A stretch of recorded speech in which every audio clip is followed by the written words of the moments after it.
BOMA International, and this is my second where I've spoken. So I want to spend a little time with you today. And one of the reasons I'm spending time with you is because I'm going to talk to you about some things that you may not have expected when you read the title of this session. So, oh look, Alexa is trying to tell me something. So let me turn Alexa off right here because she might really tell me something, which might not be good. So a few years ago, I came up with the title, YRU here.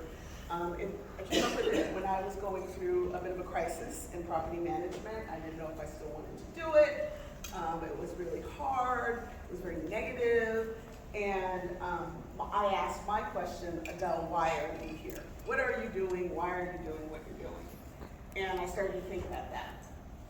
And I came up with property management is an essential career, essential field. And I wanted to let my fellow property managers know that we're important.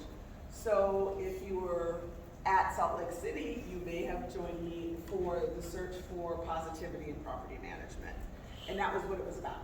It was about us really acknowledging ourselves, acknowledging how hard it is to be property managers, and how much good we do for the world. And this year, I'm doing the search for the next diverse generation of property managers. And there's a reason I'm doing that. And it's kind of dovetailed with the events of the last 18 months. And we're all familiar with them. We can talk a little bit about them as well. And when I started putting this together, I came up with the concept, of course, before I came up with the meat. And as I was doing it, I realized that there's a lot of things that prevent us from seeking out that diverse generation. So, a couple facts. A couple of these are good, a couple of them aren't so good. I didn't know 57% of their employees want to see their company increase diversity. Can someone think of a reason why that number wouldn't be 100? I mean, yeah. Because they don't see a problem. Right. Maybe they don't see a problem. Diversity to them is a checkbox. It's some mumbo jumbo that you get taught in the annual training, whatnot. But I thought, wow, only 57%. We can't even get to 75%. That was a little bit sad. And then this is really disheartening. 6.6 women CEOs of Fortune 500 companies. 6.6. Why is that? That's crazy. And when I'm talking about diversity, I'm not just talking about race. I'm talking about gender. I am talking about gender identity. I am talking about handicap. I'm talking about ageism. So we're talking about diverse means diverse. I'm talking about economic diversity as well. Men are 30% more likely to be promoted to a managerial role. Can I get a hand from the women that know that this is true? Yes, right? Because men are seen as more something, whatever it is. Not sure what it is, but they're seen as. But then we get down here. Inclusive companies are more likely to lead and capture new markets. Can anybody think about why that might be happening? Yes, ma'am. I like you. Oh, thank you. I like you as well. We had lunch the other day. Oh, yeah. But because they are they more so represent those new markets that they're trying to capture. Right.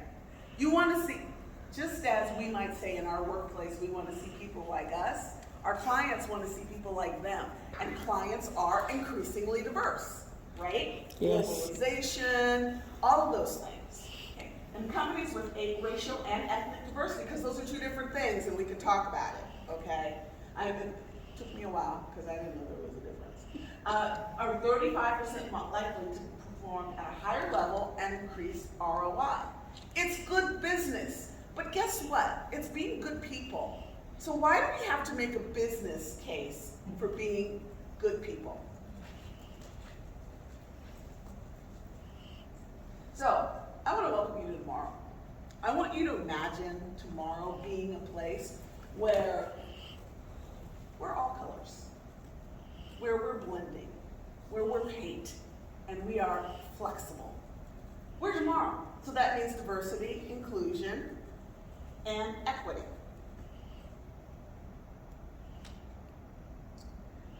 This look familiar? That scene back there behind all those numbers. Dad goes off. Mom and kid, bye Dad, we'll see you later. She's got her hair done, the kid's all happy. He's just like, I'm gonna go bring home the bacon. These are slightly outdated numbers. I couldn't get out, it's just a couple of years old. I took them from an article. So the 10 richest Americans, 100% white. 7 of them are the richest people in the world. Richest men. U.S. Congress, 90% white. U.S. governors, 96% white. Oh my God. Top military advisors. That is wrong because we have General Austin now as but top military advisors, pretty much white. Yeah. People who decide which TVs we see, 93% white. Has anyone ever heard that representation matters? Yes. Right. So we can see shows, and that's not saying that we don't see diverse casts in some shows and movies, but generally when we see those casts and stories, they are filtered through a white lens. There's a really funny movie from a very long time ago, some of you might remember, it's called Hollywood Shuffle. It's from Robert Townsend. And it talks about they're looking for, they need a slave in a movie, the white producers, or they need a gangster, or, so there's all kinds of things. So if it's seen through a particular lens, that doesn't mean that that lens is depicting that group accurately. Which people we decide which books we read, 90%. News is covered, 85. Who music is produced, 95. It's not all Dr. Dre and Jay-Z, guys. It's not all that, right? People who directed the top 10 grossing films of all time worldwide, 95% white. Is the world 95% white? No. Teachers, 82% white. Full-time college professors, 84. And owners of men's professional football teams, something that people, I'm sure in Boston, Minnesota, everywhere you love football, 97% white. And we can talk about the NFL because they've got issues. So yesterday haunts us. All of those numbers I just talked to you about, they haunt us from yesterday. Yesterday really shapes today. So today needs to shape tomorrow, and that's our job. This is this is an accurate time. This is taken in some community. They did not want anyone that was not white in their community. We're gonna go through a little history.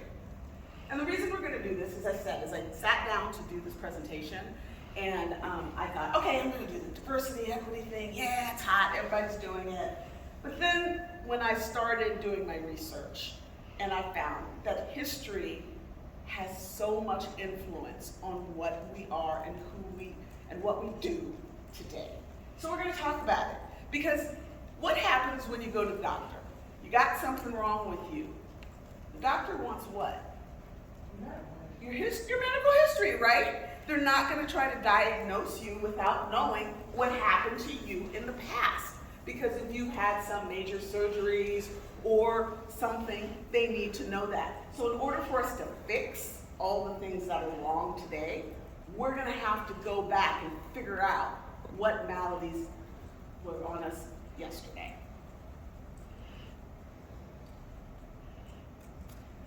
Okay, real estate 101. And the reason I included this, and I thought, there is no way that people in real estate don't know these terms. I was on a DIE, or DEI, I should say, because if you do it the other way, it's die, and I don't like that. We were talking, and the panel was kind of using these terms like everybody knew, and we had a couple questions, go, what does that mean? And I went, oh my goodness.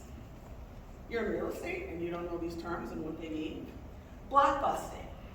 That's the practice that was utilized, particularly in the 40s and the 50s, to convince people white people to move out of their space, right? To move. Owners to sell the property, let me go back to this.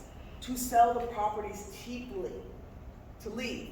Hey, the Italians are moving in, you don't want to get stuck with the Italians, you better sell now. Okay? That was a classic version. So then that same broker or that bank would take that and say, we'll buy that house from you, they buy it for cheap, because those people wanted to not get with those Italians. And then they would get another family, typically an Italian family, and sell it to them for more money. So they made double money. Okay? Then you have CC&Rs.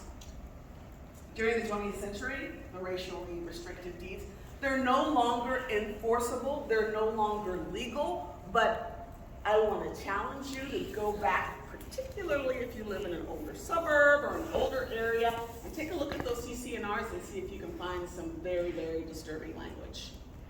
Many people have done it and been very surprised at what they found. Redlining. That was mostly known, yes sir? What are CC&Rs? What does that stand for? Covenants, conditions, and restrictions. So, in redlining, that would go around, they would pick areas of the cities, and those cities would be less desirable in their minds, and they would put a red line around it. And they would say, this is the area that we will not lend to. This is the area where the values aren't as good. And where do you think the people ended up in those areas? Usually the minorities, any kind of minority. Chinese American, African American, Jewish, the list goes on. So they ended up in those countries. And then, when you're in that area, less investment, more industrial. We heard about environmental disparities in historically, racially diverse or minority communities. That comes with something we'll talk about, zoning, but redlining is a part of it, especially in real estate.